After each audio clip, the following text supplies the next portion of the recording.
Parashat Metzorah de Baikra, Levítico capítulo 14. A continuación leeremos acerca de la purificación de los afectados del Tzarat, que se traduce aquí como lepra. Era la manifestación física de una conducta espiritual inadecuada. Sin embargo, hemos visto en la porción anterior que la característica del Tzarat era que no estaba presente en todo el cuerpo, sino solo en algunas porciones del cuerpo. Comenzamos con el versículo 1. Hashem le habló a Moshe para que transmita al pueblo.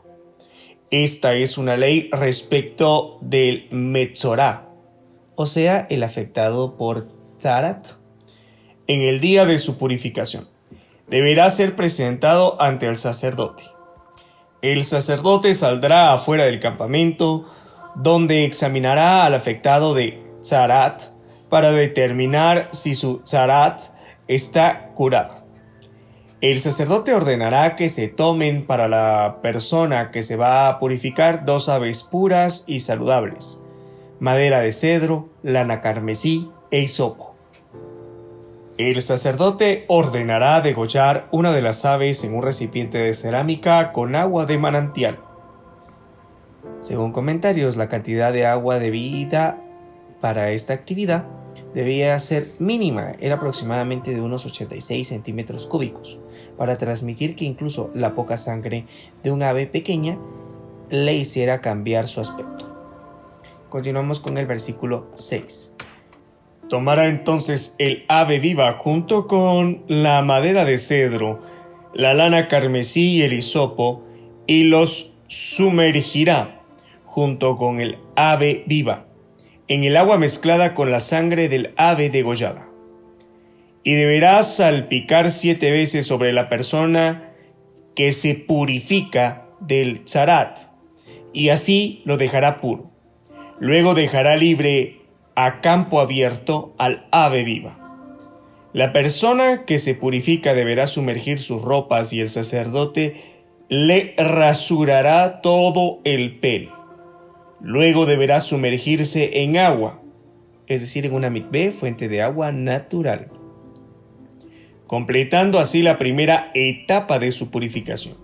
Después podrá entrar en el campamento, pero no deberá intimar con su cónyuge. Literalmente se puede traducir, deberá vivir fuera de su tienda durante 7 días. Durante este periodo, aún impurifica todo lo que pueda tocar la persona. Continuamos con el versículo 9. Al 7º día deberá rasurarse por completo su cabeza, su barba y sus cejas. Deberá rasurarse todo su pelo en todo el cuerpo y deberá sumergir sus ropas y su cuerpo en agua y quedará puro. Y al 8º día deberá tomar 2 corderos sin defecto físico alguno, una cordera en su primer año sin defecto, una ofrenda minjá, es decir, una ofrenda de harina, de 3 décimas de un efá de harina fina mezclada con aceite, y un log de aceite. El log y el efa son medidas de capacidad. Continuamos con el versículo 11. Entonces el sacerdote que le provee la purificación pondrá a esos animales junto con la persona a purificarse ante Hashem, o sea, en dirección al santuario, a la entrada de la tienda del encuentro. Comentario. En general, la entrada de la tienda al encuentro se refiere a toda el área del patio de la tienda. Sin embargo, la persona a purificarse no podía ingresar allí, porque justamente aún estaba impura. Solo podía llegar hasta el pórtico de Nicanor, que era la entrada del patio del templo. Continuamos con el versículo 12. El sacerdote deberá tomar uno de los corderos y deberá ofrendarlo, o sea, acercarlo a la azará, el patio del templo, para ser sacrificado como asham, es decir, ofrenda por la culpa, juntamente con el log de aceite, y deberá mecerlos, es decir, al cordero y a la medida de aceite, como ofrenda tenufá, es decir, una ofrenda de vaivén ante Hashem. Continuamos con Baikra, Levítico 14, versículo 13. Después deberá degollar al cordero en el sitio donde se degüella la ofrenda hatat, por la falta, y la ofrenda olá, en lugar sagrado, es decir, en el patio de la tienda del encuentro al norte del altar. Pues esta ofrenda a Hashem, por la falta, es sumamente sagrada, y en lo concerniente al sacerdote, es tal como una ofrenda hatat. O sea, en todo lo referente al servicio a esta ofrenda a Hashem, el sacerdote debe respetar el mismo procedimiento que una ofrenda hatat, excepto que la sangre de esta ofrenda a Hashem, al igual que todas las ofrendas a Hashem, se debe salpicar sobre la parte inferior del altar. En oposición, la sangre de las ofrendas hatat se debe salpicar sobre la parte superior del altar. El altar tiene una línea roja en todo su perímetro, que separaba su parte superior de la inferior. La sangre de ciertas ofrendas debe salpicarse por encima de la línea roja y la sangre de otras ofrendas por debajo de ella. Continuamos con el versículo 14. El sacerdote deberá tomar un poco de la sangre de la ofrenda a Hashem y deberá ponerla en la parte media de la oreja derecha de la persona que se purifica, sobre el dedo pulgar de su mano derecha y sobre el dedo pulgar de su pie derecho. El sacerdote deberá tomar parte del log de aceite y deberá derramarlo sobre la palma de la mano izquierda de otro sacerdote. El segundo sacerdote deberá sumergir su dedo índice derecho en el aceite que tenga en su palma izquierda, y con su dedo deberá salpicar 7 veces un poco de aceite ante Hashem, o sea, en dirección al sagrado santuario Kodesh HaKadoshim. Continuamos con el versículo 17. Y de lo que quede del aceite que tenga en su palma, el sacerdote deberá poner un poco en la parte media de la oreja derecha de la persona que se purifica, sobre el dedo pulgar de su mano derecha y sobre el dedo pulgar de su pie derecho, sobre la sangre de la ofrenda a Hashem. El sacerdote pondrá el remanente de aceite que tenga en la palma de su mano, sobre la cabeza de aquel que se purifica. El sacerdote le proveerá expiación ante Hashem. Luego el sacerdote sacrificará la ofrenda hatat, por la falta, y le proveerá expiación a aquel que se purifica de su impureza. Y luego sacrificará la ofrenda olá. El sacerdote ofrecerá el sacrificio olá y la ofrenda minjá, es decir, ofrenda de harina, sobre el altar. De esa forma, el sacerdote le proveerá expiación y quedará puro. A continuación leemos Baikra, Levítico capítulo 14, versículo 21.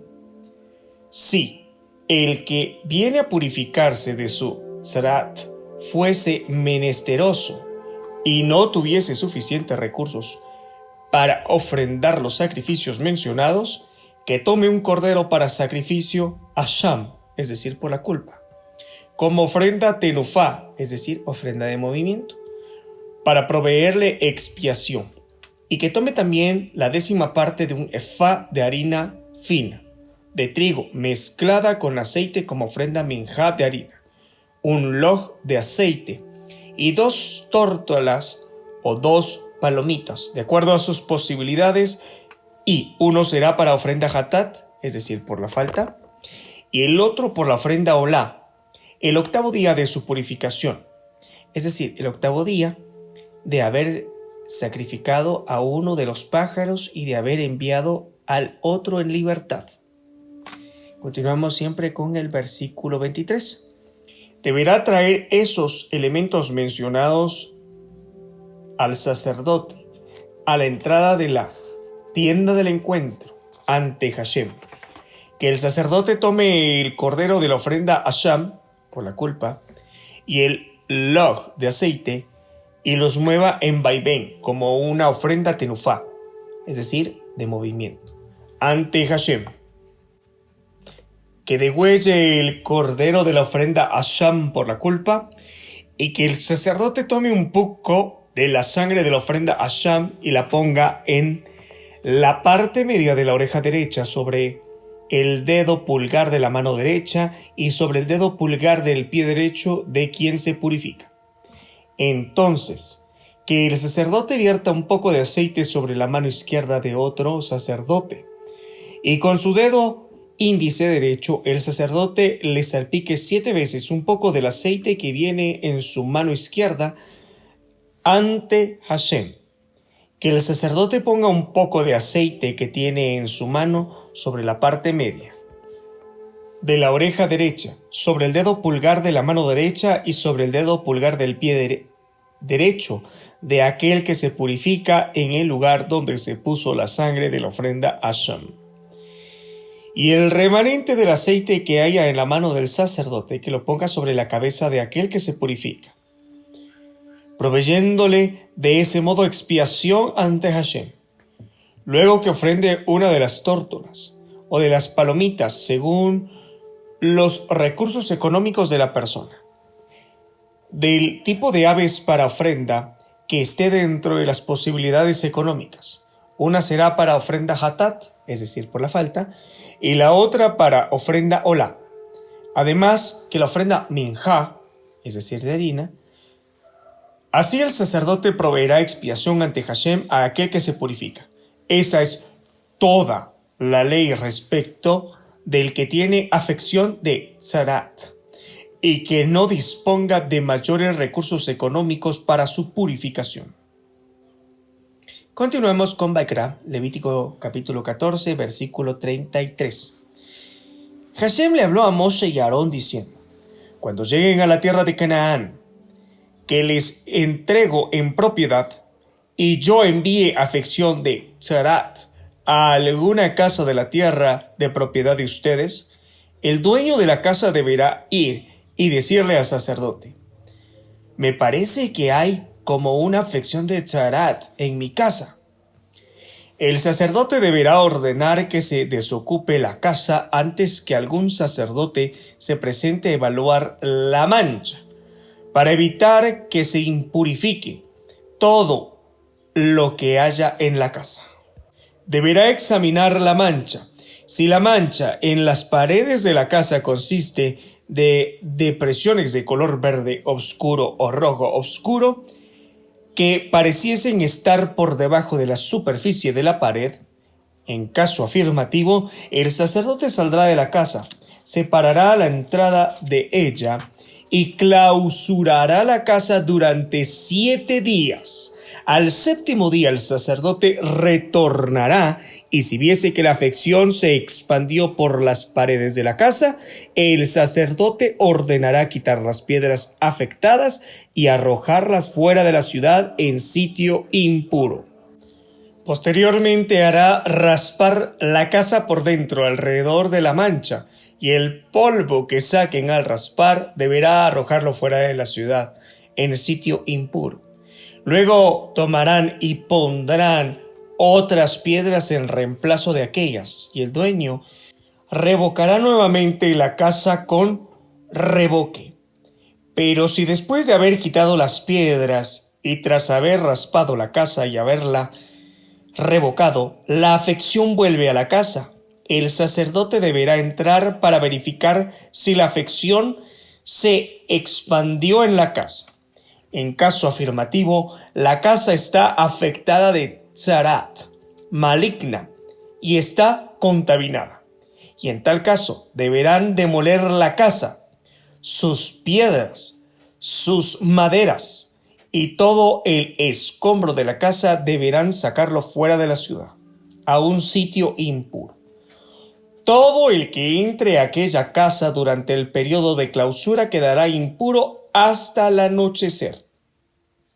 Comentario. Para su purificación requiere previamente sumergirse en agua. Si solamente entra a la casa y se va, solo se impurifica su cuerpo y no sus vestimentas. El próximo verso especifica que si permanece un tiempo en la casa también se impurifica su ropa.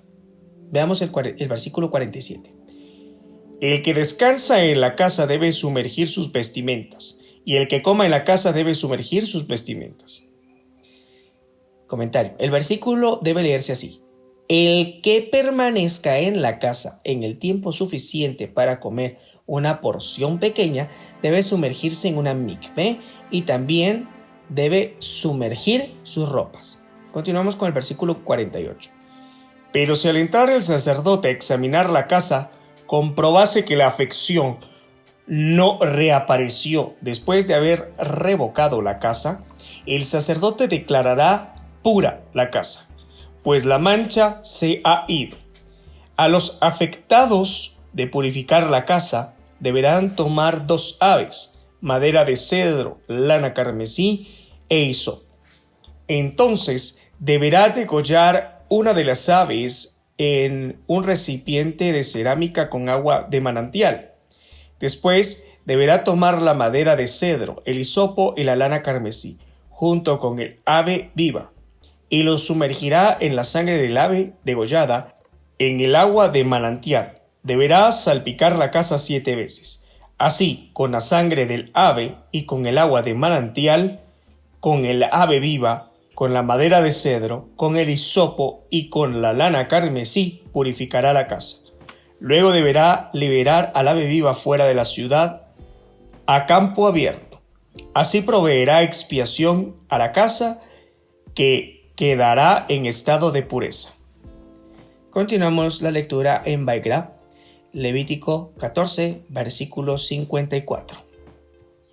Esta es toda la ley referente a todo tipo de afección de tzarat, todo tipo de netek, de la tzarat, de la vestimenta y de la casa de la set, es decir, de la mancha, de la zapahat, es decir, de la decoloración y de la baeret, es decir, de la erupción. Dicha ley tiene el objeto de establecer qué día el sacerdote debe declararlo puro y qué día debe declararlo impuro. Esa es toda la ley respecto de la tzarat. Baikra, Levítico capítulo 15, versículo 1.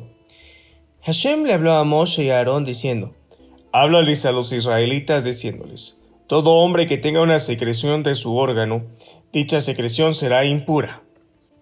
Se torna impuro a través de la secreción del flujo, tanto si el miembro deja correr la secreción libremente, como si la secreción es espesa y se adhiere al orificio del miembro. Esa es su impureza. De modo que una cama, entendiéndose por cama cualquier objeto que sirva para recostarse, como ser una reposadera, por ejemplo, sobre la que se acueste el que tiene una secreción de flujo semejante queda impura, y cualquier objeto en el que se sentase también queda impuro. Toda persona que toque su cama deberá sumergirse en agua y sumergir también sus ropas, y quedará impuro hasta el anochecer. El agua se refiere a la mikvé.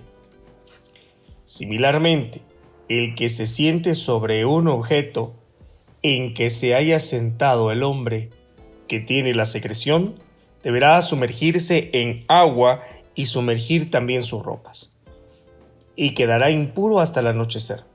Si alguien toca el cuerpo del hombre que tiene la secreción de flujo, deberá sumergirse en agua y sumergir también sus ropas, y quedará impuro hasta el anochecer.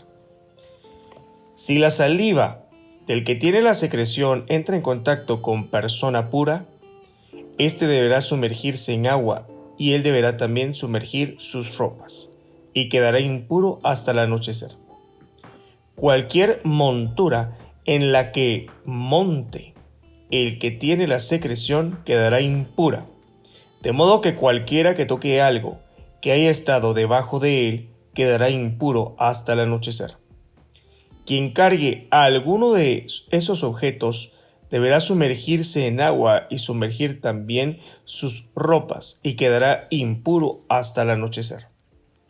Todo aquel a quien toque el que sufre la secreción de flujo antes de haberse sumergido en una mikvé, este último deberá sumergirse en agua y sumergir también sus ropas y quedará ritualmente impuro hasta el anochecer.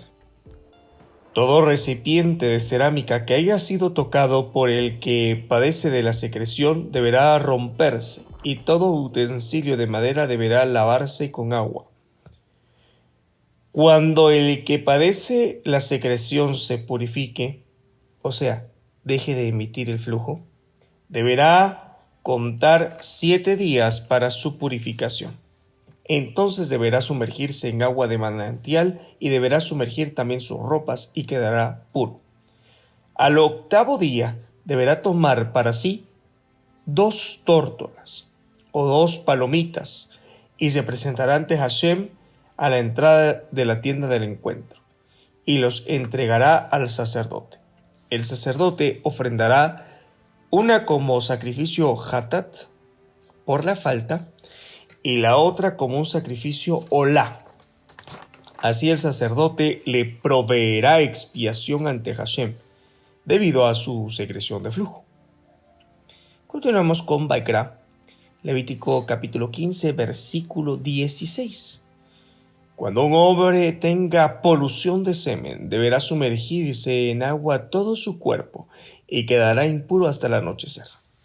Cualquier prenda o cuero que haya recibido semen deberá ser sumergida en agua y quedará impura hasta el anochecer. Una mujer que cohabita con un hombre y él eyacula, ambos deben sumergirse en agua y quedarán impuros hasta el anochecer. Cuando una mujer tenga flujo, el flujo menstrual de su útero, de color rojo como la sangre, estará 7 días en estado de impureza ritual. Todo aquel que la toque quedará impuro hasta el anochecer. Durante todo el tiempo que ella esté en su estado de menstruación, hasta sumergirse en una mikvé. Cualquier cosa sobre la que ella se recueste se tornará impura y cualquier cosa sobre la que ella se siente se tornará impura. Todo aquel que toque su cama deberá sumergirse en agua y deberá también sumergir sus ropas y quedará impuro hasta el anochecer. Todo aquel que toque cualquier objeto en que ella se haya sentado deberá sumergirse en agua y deberá también sumergir sus ropas y quedará ritualmente impuro hasta el anochecer.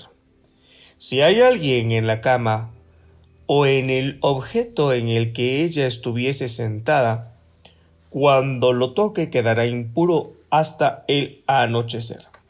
Si un hombre cohabita con ella, su impureza menstrual se transmite a él y queda impuro durante 7 días, y cualquier cama en la que él se acueste también se tornará impura.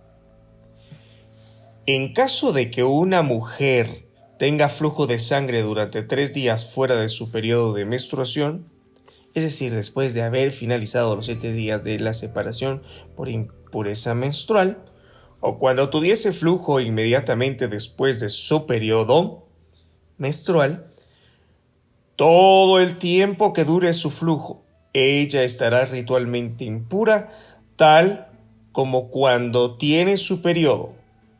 Así, toda cama sobre la que ella se acueste durante el tiempo que dure su flujo, tendrá el mismo estatus de impureza que tiene durante su menstruación.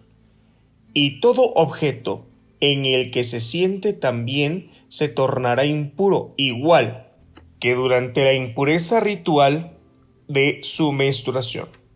Cualquiera que toque aquellos objetos se tornará impuro y deberá sumergirse en agua y sumergir también sus ropas y quedará impuro hasta el anochecer.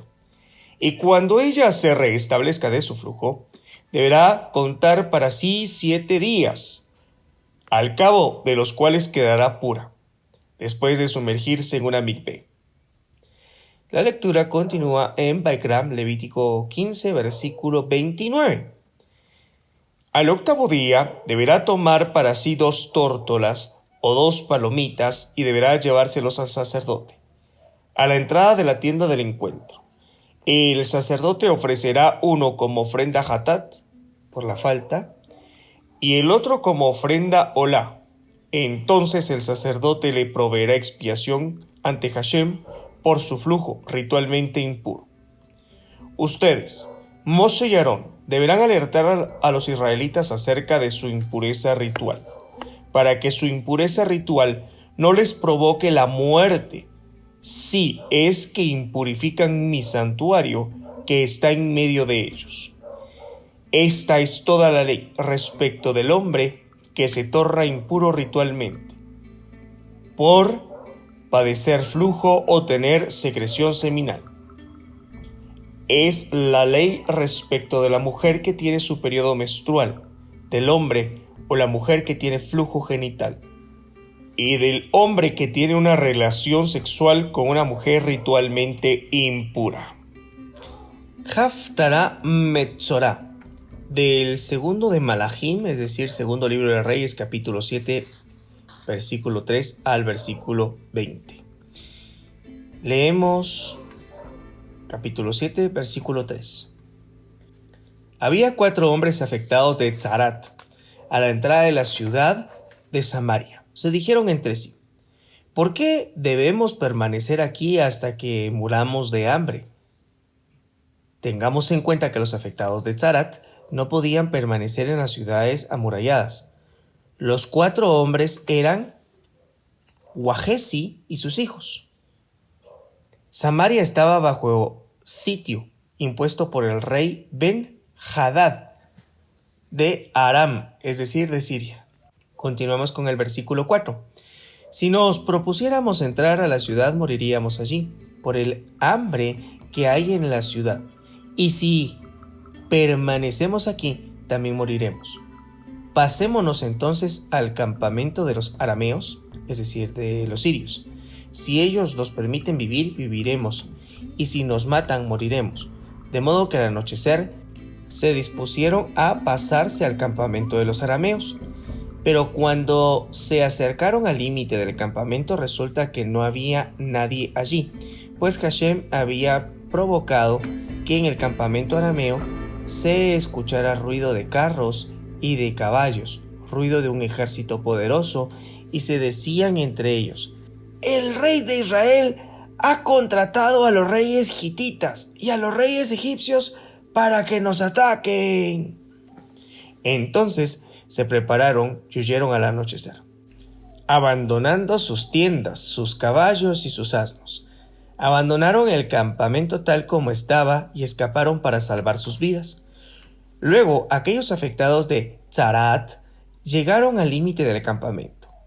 Entraron en una de las tiendas, comieron y bebieron, y llevaron de allí plata, oro y ropa.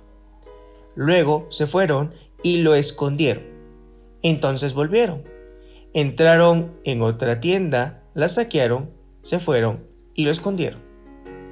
Pero se dijeron entre ellos: no estamos actuando bien. Hoy es un día de buenas noticias y estamos guardando silencio. Si esperamos hasta el amanecer para dar el anuncio de esto, seremos culpables de tener información de vital importancia y nuestro rey podría ejecutarnos. Vamos, entonces, a informar al palacio del rey. Fueron y llamaron a los centinelas de la ciudad y les informaron: estuvimos en el campamento arameo y no había nadie allí. No había siquiera ruido de personas.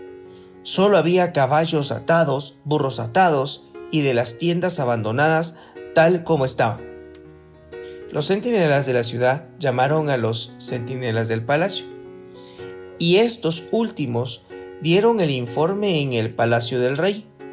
El rey se levantó de noche y les dijo a sus asistentes: yo les diré lo que Aram, es decir, Siria, nos está haciendo. Ellos saben que estamos pasando hambre. Entonces salieron del campamento para ocultarse en el campo, pensando: cuando salgan de la ciudad, los israelitas los capturaremos vivos y entregaremos en la ciudad. Entonces uno de los asistentes propuso que 5 de los caballos que aún quedan salgan con los respectivos jinetes y veamos qué pasa. Su situación será la misma que la de la multitud de israelitas que quedan en la ciudad. O bien, su situación será la misma que la de la multitud de Israel que perecerían a causa del hambre. Si quedan con vida, bien, pero si los matan igualmente morirían de hambre en la ciudad, es lo que quiere decir este texto. Continuamos con el versículo 14. De esos 5 caballos eligieron solo los 2 mejores y tomaron 2 jinetes. El rey los envió al campamento arameo con la orden: vayan y vean. Ellos siguieron el rastro de los arameos hasta el Jardín, es decir, hasta el Jordán, y resulta que todo el camino estaba lleno de ropas y objetos que los de Aram habían descartado en su apresurada huida. Los enviados volvieron y se lo informaron al rey. Entonces el pueblo salió y saqueó el campamento de Aram, es decir, de Siria, tal como dijera Hashem. Una sea, es decir, una medida de harina fina, costaba un shekel, y 2 sea de cebada también costaban un shekel. Comentario: Hashem prometió que la harina se conseguiría muy barata, tal como ahora estaba ocurriendo. Continuamos con el versículo 17. El rey puso al asistente en cuyo brazo se había apoyado, a cargo del pórtico de la ciudad. Pero la gente, en su ansiedad por ir a saquear el campamento de Aram, lo atropelló y le provocó la muerte, tal como había dicho el hombre de Elohim cuando el rey fue hacia él. Porque cuando el hombre de Elohim le dijo al rey: mañana a esta hora, en el pórtico de la ciudad de Shemrom, es decir, de Samaria, 2 sea de cebada se venderán a un shekel, y una sea de harina fina se venderá a un shekel. O sea, mañana habrá abundancia. Versículo 19. Aquel asistente le contestó al hombre de Elohim: aunque Hashem haga compuertas en el cielo, ¿podrá ocurrir aquello? Y él le replicó: lo verás con tus propios ojos, pero de eso no comerás. Y en efecto, así le pasó. La gente lo atropelló en el pórtico de la ciudad y murió. El nombre de esta porción, llamada Metzora, significa el que tiene lepra. Se evidencian 2 objetivos en las instrucciones que recibe Moisés y Aarón en esta porción. 1. Estas leyes muestran el día en que el sacerdote debe declarar algo o a alguien puro y qué día debe declararlo impuro respecto al tzarat. 2. Las impurezas rituales relativas a las emisiones, sean masculinas o femeninas, y al tipo de pureza e impureza ritual. Estos son los 2 objetivos de esta porción semanal. La palabra hebrea que se aplica a una persona afectada de tzarat, como hemos mencionado ya en la anterior porción, es la palabra Metzora, es decir, tzarat y Metzora son palabras que están íntimamente ligadas, la cual significa calumniador, viene de Motzi Shem Ra, es decir, alguien que da a alguien más un mal nombre. Tzores. De esto aprendemos y reforzamos que no es nada bueno la calumnia. Lo único que limpia un acto despreciable como la calumnia era a través del sacrificio, a través de la sangre.